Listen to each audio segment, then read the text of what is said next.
حباني الله موهبة بها أسمو بها أظهر، ولا يستلزم الشكر فنعمة خالقي تذكر. حباني الله موهبة بها أسمو بها أظهر، ولا يستلزم الشكر فنعمة خالقي. As Dr. Kasir said, I'm Shahzad and I'm going to give a presentation on importance of lesson planning in ESL teaching.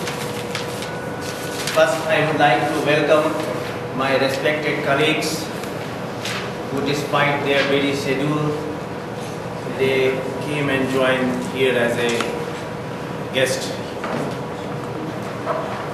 Now, I'm going to give the presentation about the importance of lesson planning in ESL teaching. As we know, every teacher, when he moves into the classroom, he has a plan in his mind about the lesson that he is going to deliver in the classroom. Now, it can be a lesson plan he has made for the classroom, prescribed with a format. So, a lesson plan is an essential tool for a teacher to maintain the classroom activity. So far as a novice teacher is concerned, it is a requirement, it is a necessary, and it is very important also for an experienced teacher. Here are some slides that I am going to present to show the importance of lesson plan in the teaching activities.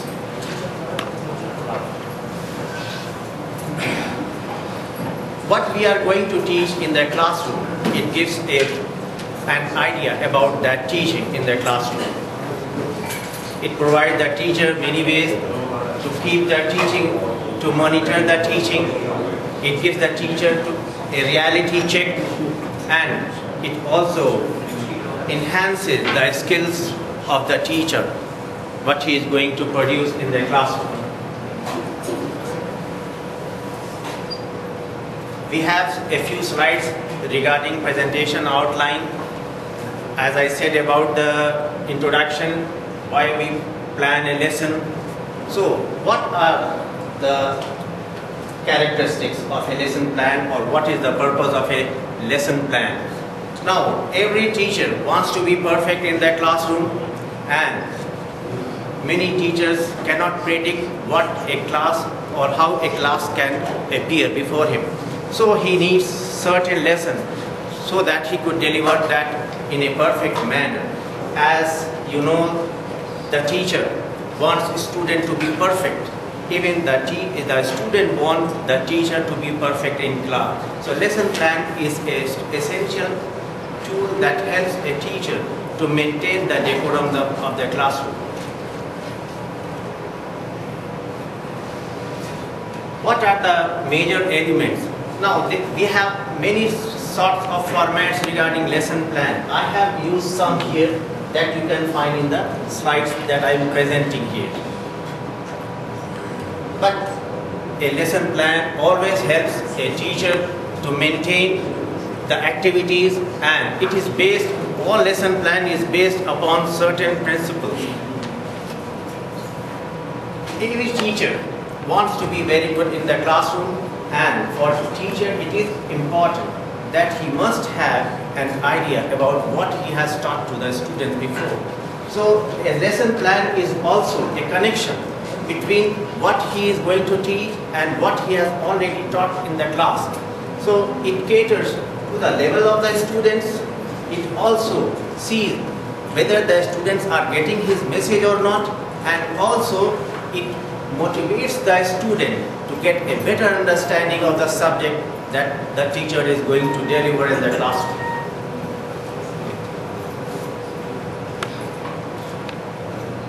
A lesson is always, or it should always be flexible, and it should be for the students, not for the teacher himself. So lesson is always very comprehensible for the student to understand So it must be flexible and it must have a proportionate time. The teacher must understand that how much time he has to require during presenting a lesson in the classroom. So in every lesson that he is going to project or he is going to give, the time proportionately is very important aspect of the lessons.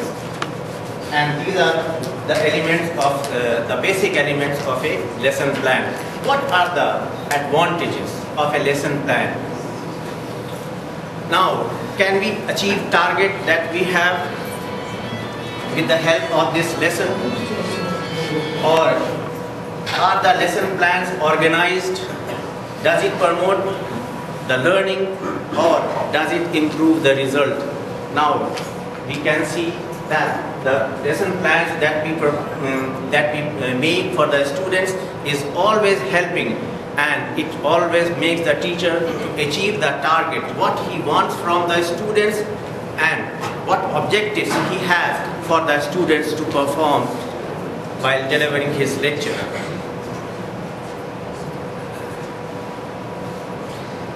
As I said before, that the lesson must be very easy, not very difficult for the students to understand. It should be comprehensive, easy, in a way that the student can comprehend whatever the teacher wants to give to the students.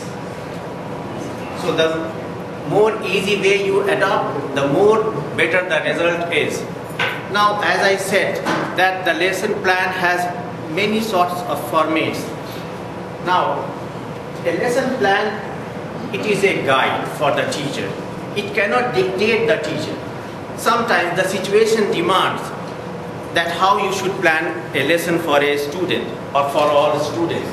But you have some examples. It has daily planning, weekly planning, unit planning, term planning or yearly planning. All these are according to the situation that you see for the students. It has many formats. Now, what are the components of a lesson plan? As I have said, you have basic components and the many more components that you can see here: the topic, the resources, the objectives, the methodology, activity and homework. These are some of the aspects that we require while planning a lesson.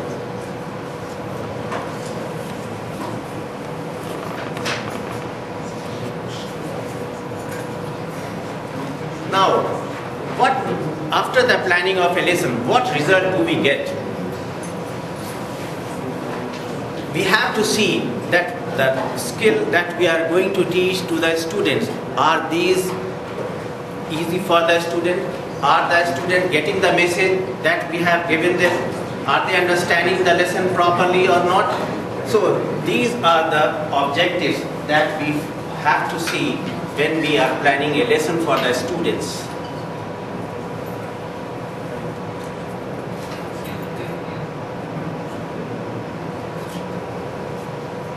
Now, as I have said, that we have many objectives for the students to see, and we have many that we have here on the slide, and what teaching method that we are giving them, whether the students, we have a variety of students in their classroom.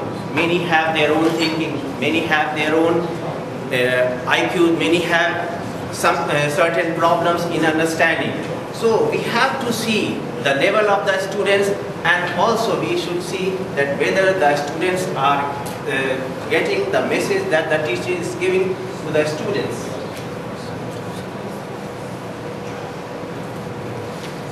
We have to be specific, measurable, attainable, realistic and time bound. That is, that we have achieved our goal while delivering our lesson. Certainly, when we have doing a lesson plan, we have the role of the teaching materials. What materials we need that helps us to attain our objectives. How we should teach and what materials we should use in making the students understand the lesson that we are going to project before them. we have many materials that I have shown on the slide here. You can see, and there are many more that I am going to show you with the help of the slides that follows. We have some materials, we have audio and video sets that is helpful for the students, and also the net access, the cards, the flash cards, and many more that we have, the smart board and other applications that are very before you see in the classroom. Now the one thing that is very important is the net access, through which many students can learn many things new that is going to happen in the world around. Now any teaching item has 3 stages, and I have shown the presentation, the practice and production. Now in writing lesson plan we have a method how to specify a lesson plan that I have tried to show here. You can have a time limit, introduction, previous knowledge, presentation, and then we have the brainstorming, the discussion, quizzes, and the questions that follows. Then we have assessment and test and worksheets. That is the exercises that we are giving in the classroom. Now the presentation items involves preparing the class, make sure the student is clear in their concept, and also we should see that whether we have achieved the objective that the teacher wants to do for the students.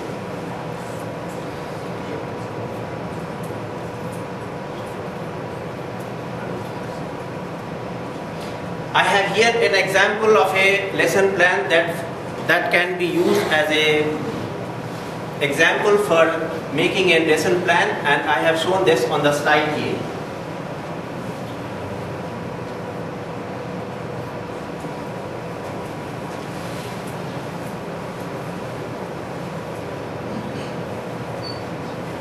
So here I have the lesson plan and how to make it that I have projected.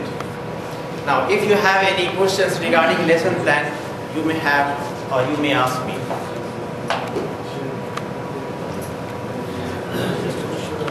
Yes.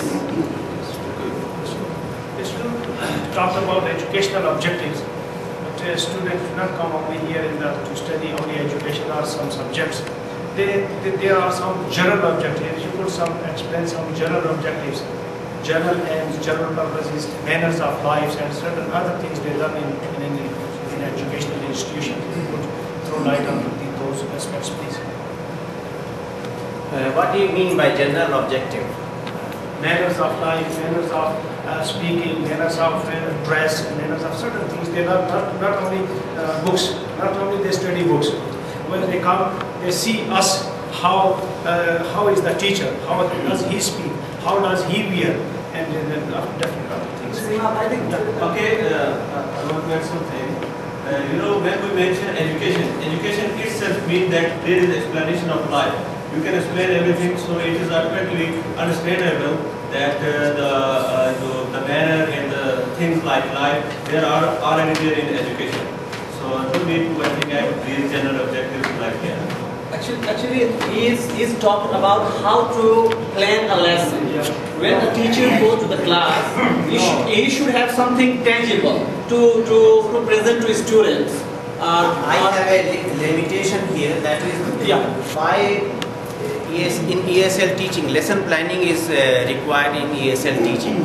So my specific is, the subject is what is the importance of lesson planning in ESL teaching. So it is a question related to other field. Yes. I have a question related to lesson plan.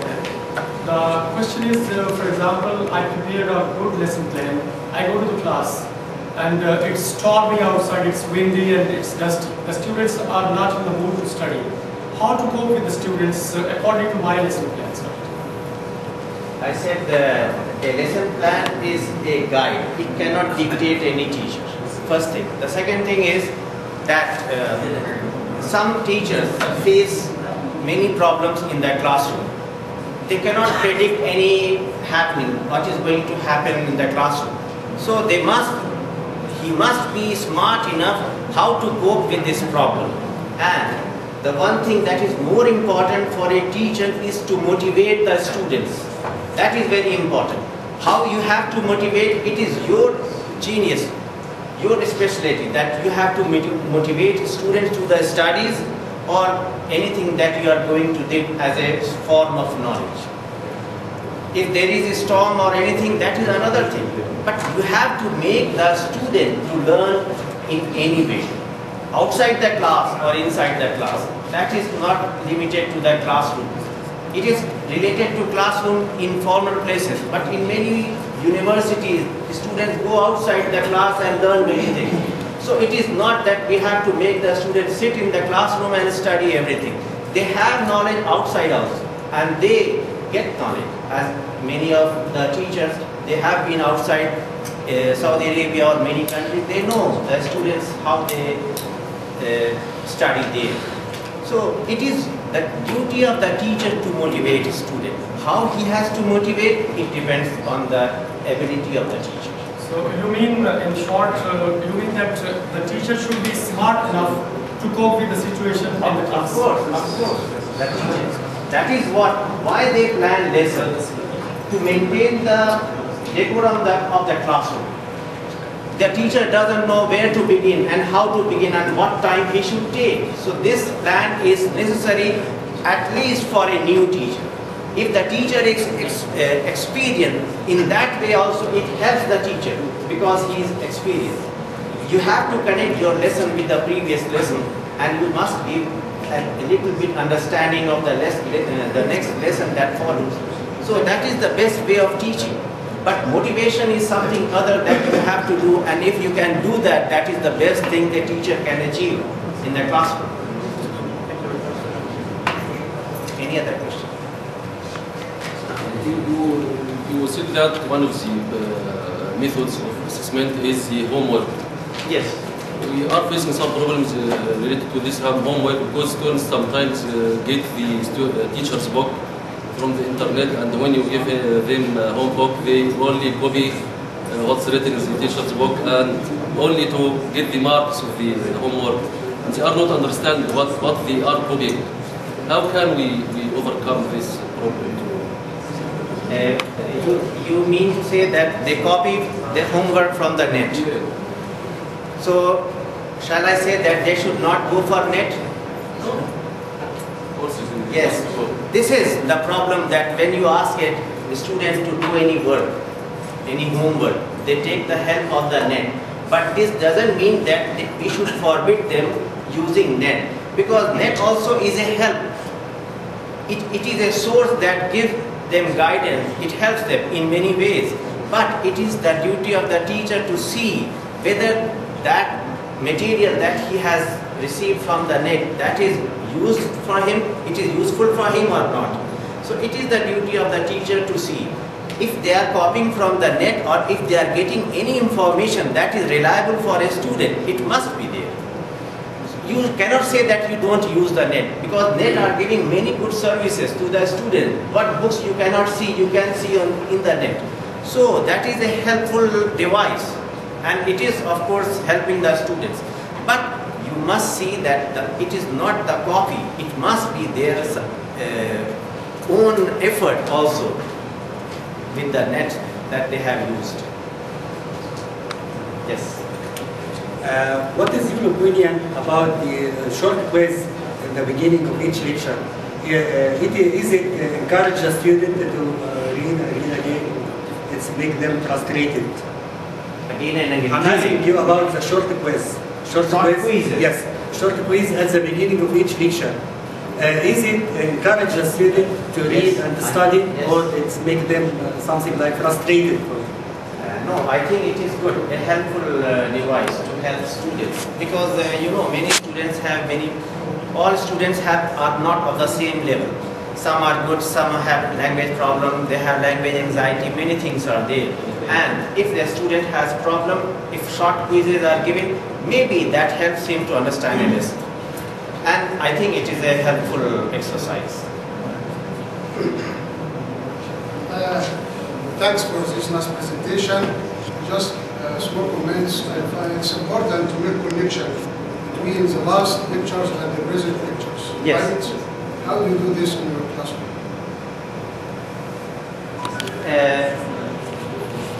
How I should relate that?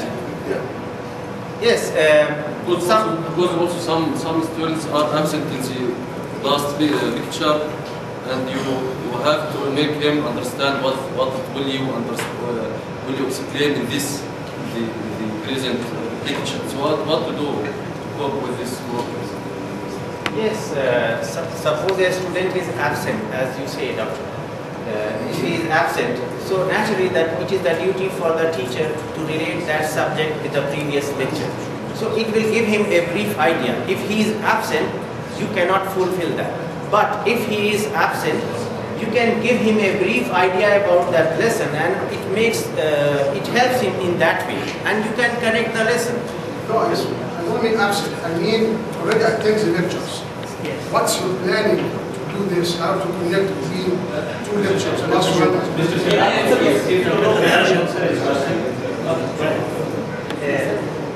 You know, when we start a new lecture, for example, somebody was absent, whether somebody was absent was not absent.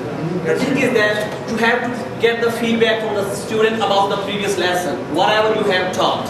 And before getting a move on to your next lesson, you also review your previous lectures. That is the best way to relate this lecture to your previous one. That's it. That's what I mean. Okay. Yeah. You use questions or just make summarize of the last one. For me, usually I get the oral feedback from the student. If I'm teaching grammar, right, I might ask them some questions regarding past, present, and future, and through that I can get a fair idea about it, that whether they have comprehended whatever I have taught or not.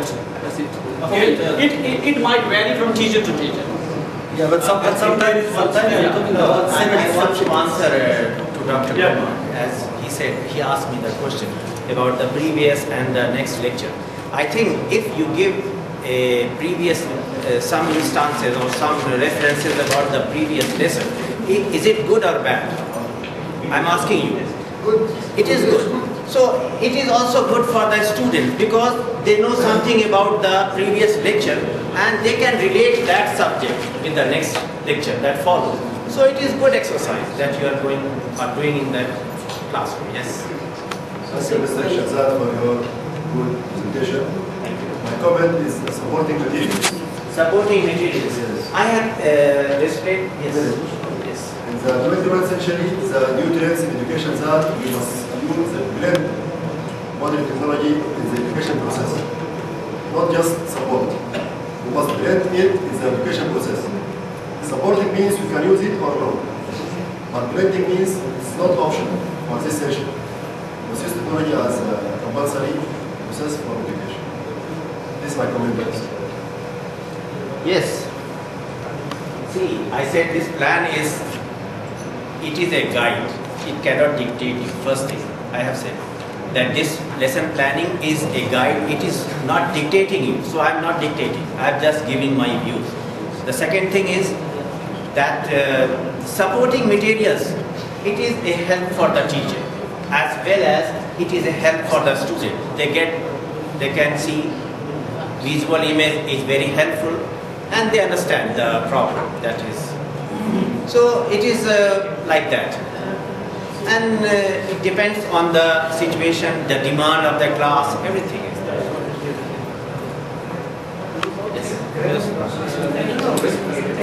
Dr. Shahzad, the time is up. My question is how to make sure that you are following this rule. For example, there are 5 minutes for question, 10 minutes for lecture. How do you control No, even an expert, there are so many doctors who are very experienced teachers.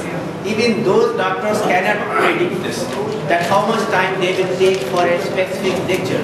Sometimes the situation, questions from the students, it takes more time. So you cannot limit that. But you try to limit. You try to have specific time. Okay, Dr. Shada. Yes, excuse me. What do you think? I think the lesson planning is as important as backbone in the body. Yes. Lesson planning for teachers is as important as backbone in the body. Do you agree?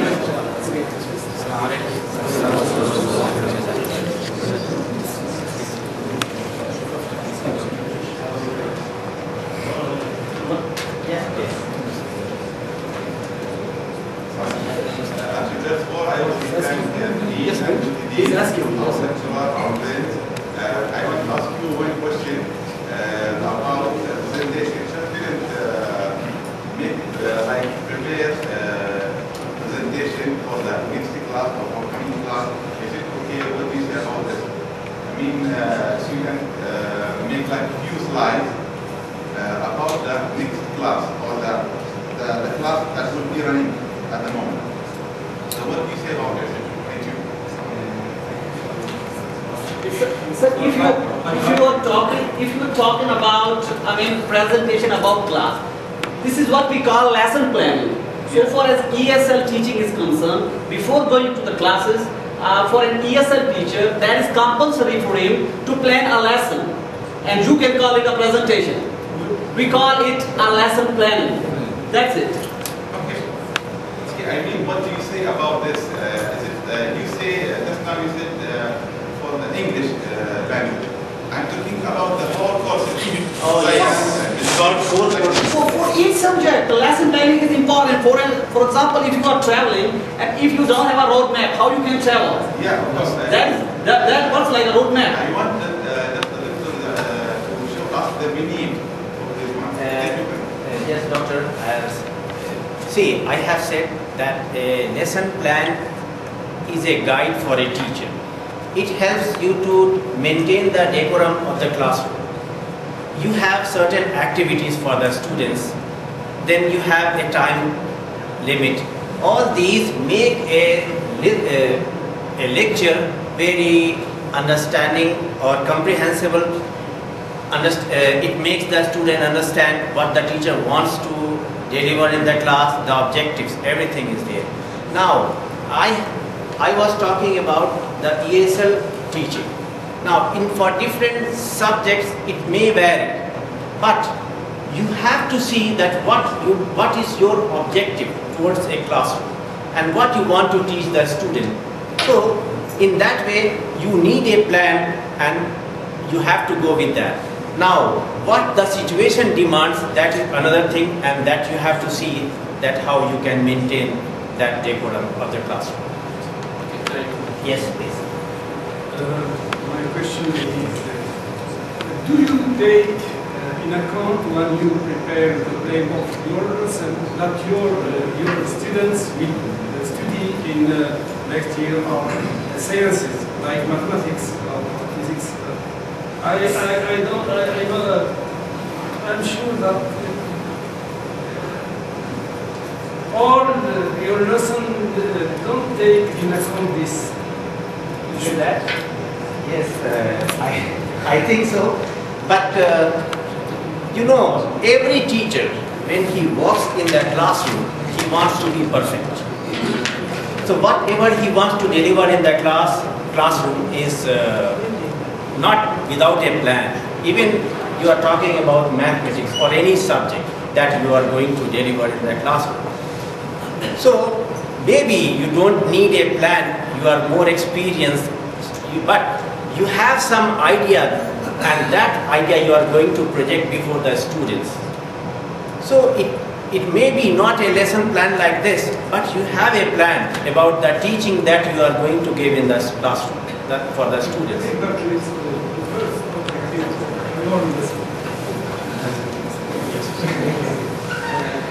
Just to comment, Assalamu alaikum. It's quite crucial to differentiate between course plan and lesson plan. Course plan usually comes from NCAA, and you have to comply with this format. Lesson plan, it's good to listen to the statistic point of view, because statistics says that nobody can concentrate with you more than 20 minutes unless you change your way of teaching. For example, if your lecture, for example, allow you to give them, for example, a piece of clips or video, and then you comment on it, or you ask a student to, to interact with your lesson. Otherwise, the student will just hit their head and say, okay, it's good. And sometimes we notice, sometimes when we ask the students about anything that we taught them, sometimes they feel lost, they don't answer the question. This is the very keystone of our teaching. Do the students follow us? If yes, it's okay. If not, what can I do? The best way to do is to make the interaction between students. Ask the students, for example, I urge you, all of you, if you have less than 20 students in your class, please make them make their chairs like U shape. Don't make them like rows, because that means the students, when he talks, he feels that all his colleagues follow him. They can see him. He will be confident, because most of our students, when they finish their school or finish their university, they cannot even stand up and talk in front of their colleagues. This way of teaching is very important for the students, and you feel after a while they are confident and they try to talk. In terms of lesson plan, unfortunately I didn't attend to see what my colleagues says in this class, but it's very important to know change your lesson plan every time, so students they don't feel bored. They will feel bored because you will come, okay, what have we taken last lecture, and you talk, and then new lecture, you will talk. You will feel frustrated after a while because students will not be able to interact with you. So what's my message about is that change your way, change your lesson plan. Sometimes start with clips, sometimes it's good to attract their attention by talking about something that they like. For example, what's the weather like today? Do you go outside? Are you planning to go outside? Just to attract their attention. And then you start with, believe me, my colleagues, if you don't enjoy yourself in this class, after a while you will deliver the class like a machine. I've said everything, okay, I have to leave. And this is not good for you because this is your life. You are spending hours and hours in this sort of work. You have to love it. Love what you are until you find what you love. So as long as you are doing this, okay, do it in a way that you like it. Otherwise, you will get bored, the student will get bored. To be honest, no one like lecture. No one, none in the world. Nobody like lecture or listen. So let's be practical, find the ways. Especially, I would like, for example, the Department of Mathematics to be inventors, to find a way they can teach the student in a good way. We have to throw out, write in the board as usual, as I did in 20 years, 30 years, 40 years ago. What's the difference between giving a lecture nowadays and 10 years ago? Is there a difference? For those who are teaching now for about 20 years, are doing the same work? If you are doing the same work, you have to revise yourself. Please enjoy yourself. This is our life. We have no choice. This is our way. Please, if you enjoy it, the student will enjoy it. That will be reflected in your face. You will not notice that. We all remember when we were in that position, when we see the teacher face, we feel that he's frustrated. And he would like to give a lecture like this, and he would like to go. That will be reflected in your students. So just try to enjoy yourself as much as you can. Sometimes when you look to the empty side or the dark side, you will be frustrated. Always see the bright side. Students, they have to feel that you are energetic, you are happy, even if you are not. Otherwise, you will drive your frustration to your student, and this is not good for you and for the teacher, for the student, and for the